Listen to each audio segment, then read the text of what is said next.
Bonjour.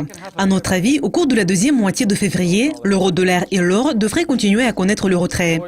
Et d'autre part, le pétrole devrait enregistrer la dernière hausse et le plus haut. Nous allons commencer par le graphique hebdomadaire de l'euro-dollar sur notre plateforme FinGraphs.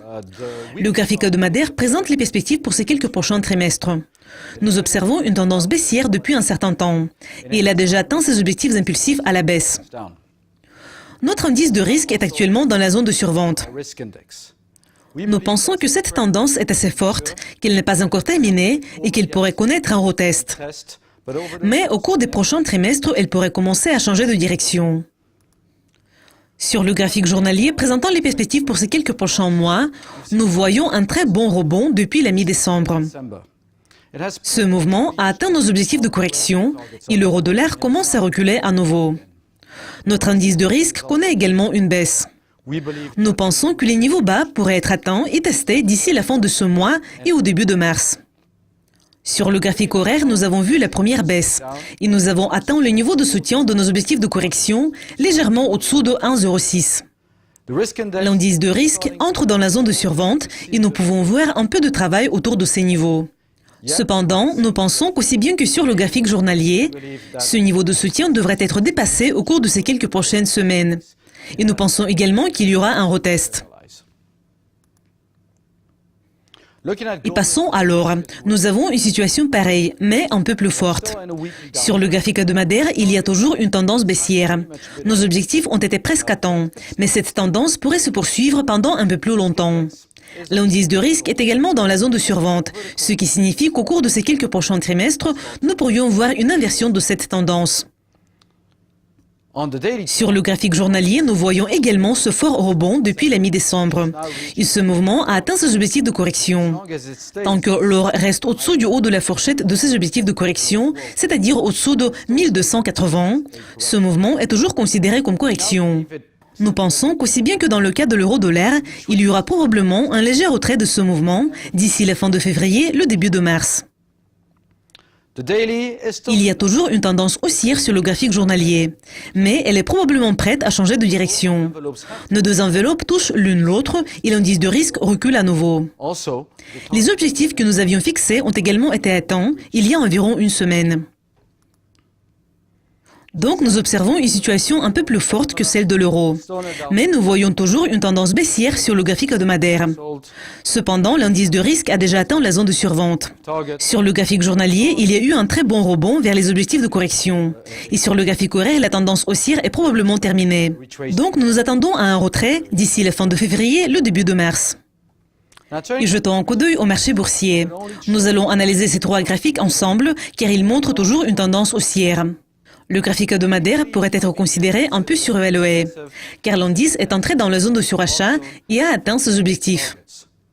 Nous prévoyons de voir une sorte de consolidation au cours du premier trimestre et jusqu'au milieu du deuxième trimestre. Pourtant, sur le graphique journalier, nous voyons toujours une hausse. Ces objectifs sont également atteints, mais il reste un peu plus de temps et l'indice de risque n'est pas encore dans la zone de surachat. Nous pensons qu'au cours de ces quelques prochaines semaines, il y aura une légère accélération pour enregistrer le plus haut. Sur le graphique horaire, l'indice de risque est dans la zone de surachat. Le mouvement a atteint ses objectifs et nous pensons qu'au cours de ces quelques prochains jours, nous pourrions voir un peu de consolidation avant d'enregistrer une hausse, ce qui est en ligne avec ce que nous venons de mentionner en parlant du graphique journalier. En ce qui concerne le pétrole et le Brent, nous voyons une correction depuis le début de 2016. Le mouvement a déjà atteint ses objectifs de correction à la hausse et l'indice de risque semble stagner un peu. Nous pensons que cela pourrait être la fin du premier mouvement à la hausse du pétrole. Sur le graphique journalier, le temps pour ce mouvement à la hausse s'est probablement écoulé. Cependant, les objectifs pourraient être étendus au-dessus de 58 pour atteindre le niveau légèrement au-dessus de 60, probablement 64. Nous pensons que le dernier mouvement à la hausse pourrait avoir lieu au cours des 2 prochaines semaines. Et il pourrait atteindre le niveau d'au-dessus de 60 avant que l'indice de risque entre finalement dans la zone de surachat et le pétrole commence à connaître une correction. Sur le graphique horaire, l'indice est dans une fourchette depuis ces 6 dernières semaines et connaît seulement une correction à la baisse.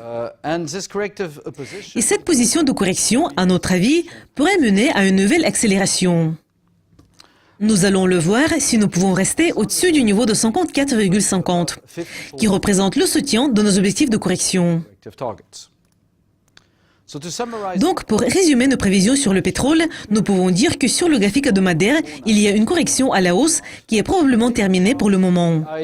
Sur le graphique journalier, le mouvement pourrait atteindre le dernier plus haut au-dessus de 60 au cours de ces quelques prochaines semaines. Et sur le graphique horaire, il y a une consolidation depuis ces 6 dernières semaines et nous sommes probablement prêts à une nouvelle accélération. Une fois le plus haut est atteint, nous pensons que le pétrole pourrait connaître une consolidation pendant plusieurs mois. Et pour conclure, nous allons analyser le secteur de l'énergie par rapport à l'indice S&P 500.